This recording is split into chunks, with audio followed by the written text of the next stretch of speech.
You've probably seen movies about Vikings, or at least heard stories of these seafaring warriors and adventurers who left a lasting mark on history and culture.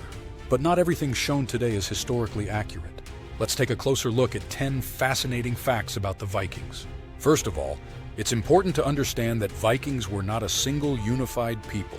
Rather, they were a group of tribes living during the Middle Ages across the regions now known as Denmark, Norway, and parts of the Baltic coast, including areas of Kiev and Rus, where they were known as the Varangians. In Europe, they were often called Normans, meaning people from the north. The term Viking comes from Old Norse and doesn't describe an ethnicity. It describes a lifestyle centered around seafaring, exploration, and often raiding or settling new lands. Viking expeditions were typically driven by necessity. These people were mostly farmers, hunters, and fishermen seeking better living conditions. Their raids weren't just aimed at foreign lands. Vikings also raided each other. One saga tells of Håkon raiding the coasts of Scandinavia, while another recounts Viking attacks on Danish territories. Much of what we know about early Viking history comes from their victims or allies, such as Christians and Arabs. An Old English poem from the 6th century mentions Viking raids, and an Arab chronicler described an attempt to seize Lisbon by a Viking fleet of 72 ships. Norse sagas, passed down orally for generations, later began to be recorded in the 10th century with the arrival of Christianity and writing. Runes, often associated with Vikings, weren't typically used for recording sagas. They served a mostly magical or symbolic role. Once sagas began to be written down, they detailed mythology, religion, travels, and battles. These stories offer an insider's view into Viking life, though often influenced by Christian perspectives. Some sagas recount the origins of Viking kings, or konungs, believed to descend from divine beings. Others focus on long journeys. These tales were often composed and preserved by skalds, poet warriors who crafted verses about adventures and battles. Thanks to them, much of Viking heritage has been preserved. Viking society was complex and stratified. There were three main social classes: jarls, nobility; carls, free people; and thralls, slaves. Jarls were tribal leaders, often combining military, judicial, and religious authority. Konungs ruled over specific regions, and their legitimacy depended on both ancestry and personal merit. Political intrigue and succession struggles were common. Carls, the free people, included both men and women. While gender equality wasn't absolute, Viking women had significantly more rights than their European or Muslim counterparts. They could own property, choose spouses, travel, and even fight in rare cases. A woman could initiate divorce due to mistreatment, a right unknown to women in many other cultures of the time. Thralls were slaves captured during raids or bought and sold in slave markets. They were used in households or for labor. Disputes in Viking society were often settled by duels or at public assemblies called things. A duel didn't always end in death. There were customs like the 3 shield breaks rule that guided these battles. Failing to appear for a duel was considered an admission of guilt and could lead to exile or death at the hands of any free person without legal consequence. The Vikings didn't mint their own currency. They looted silver, gold, jewelry, and luxury items such as silk, which became part of family wealth and determined social status. Trade operated largely on a barter system. Their legal customs reflected the values of their time. For example, stealing livestock or seducing a neighbor's wife could lead to duels or public trials. The annual Thing served as a legislative assembly to resolve more complex issues. Viking settlements ranged from small villages to major trading hubs. Life events like birth, marriage, and death held ceremonial significance. At birth, a child was not immediately named. Parents waited 9 days due to high infant mortality. After this period, the father would officially accept the child and give it a name. Girls often married young, sometimes at age 12 or 13. Weddings were lively affairs, lasting at least 3 days. While women could choose their husbands, parental influence was strong, and marriages were a mix of personal choice and political strategy. Death carried spiritual importance. To reach Valhalla, one needed to die honorably in battle. Viking burials included weapons and goods, often within ships. When ships weren't available, stone outlines in the shape of a boat were used, followed by cremation. Viking beliefs were deeply rooted in mythology. They worshipped a wide range of gods, some benevolent, others vengeful. Thor, the strongest god and protector of mankind, wielded a magical hammer and belt that doubled his strength. However, the chief deity was Odin. Valhalla, his hall in Asgard, was a warrior's paradise where half of the fallen were taken. The other half went with Freyja to her realm, Folkvanger.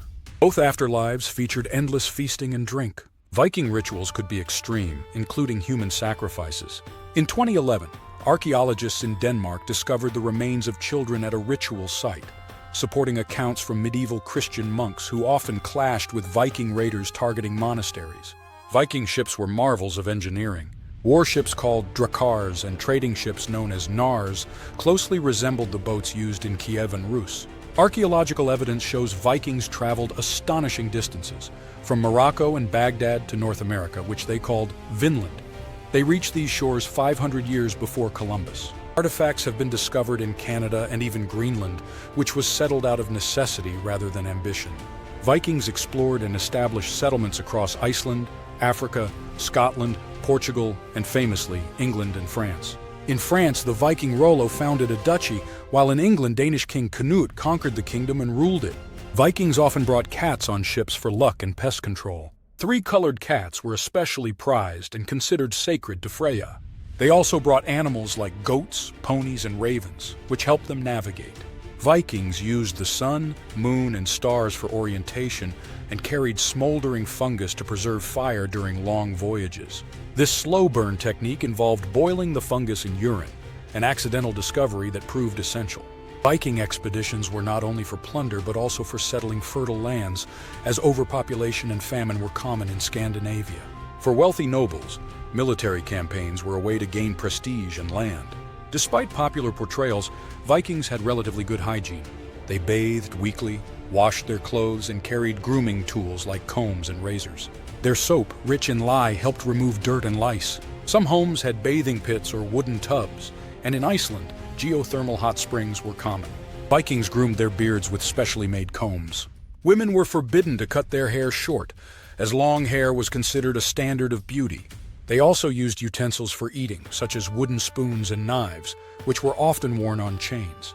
As they traveled, Vikings adopted customs and beliefs from other cultures. Likewise, neighboring peoples absorbed Viking practices. The similarities between Norse and Slavic runes, gods, and armor are no coincidence. One of the most significant cultural intersections is the story of Rurik, a Norse leader invited to rule over Slavic tribes. He established the Rurikid dynasty, which governed Ruses for centuries. While some question whether Rurik truly existed, the tale of bygone years suggests he did, arriving with his brothers and founding the foundations of the Russian state.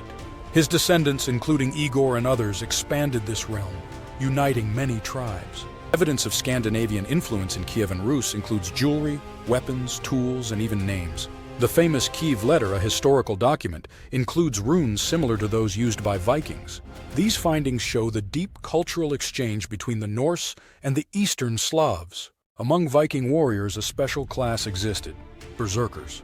These fighters were known for their uncontrollable rage and fearless charges into battle. Though surrounded by myth, berserkers were real, and many scholars believe they suffered from mental disorders. Historical accounts describe them as nearly impossible to restrain without tying them up or letting them unleash violence. Before battle, berserkers would don bear or wolf pelts, scream, and enter frenzied states, possibly induced by hallucinogenic substances like mushrooms or herbal infusions. One sunken Viking ship was even found containing cannabis. Weapons of choice included spears, light, deadly, and effective at both thrusting and throwing. Axes were popular due to their low cost and practicality. Contrary to popular imagery, these weren't massive double-headed axes, but lightweight, single-handed tools. The Viking sword, however, was a prized and expensive weapon, often passed down through generations. It was double-edged, semi-two-handed, and finely balanced. Bows were also common for both hunting and warfare. Crafted from ash, elm, or yew, Viking bows were paired with steel-tipped arrows, some designed to pierce chainmail. Helmets, though expensive, were used, resembling those of early Rus warriors. Most lacked faceplates, and the iconic horned helmets were a 19th century myth. They were impractical for combat. The Viking Age gradually ended with the death of King Canute and the Christianization of the Norse people. By the 15th century, Viking settlements in Greenland had vanished. Yet these fierce explorers and warriors left an enduring legacy that continues to fascinate the world today.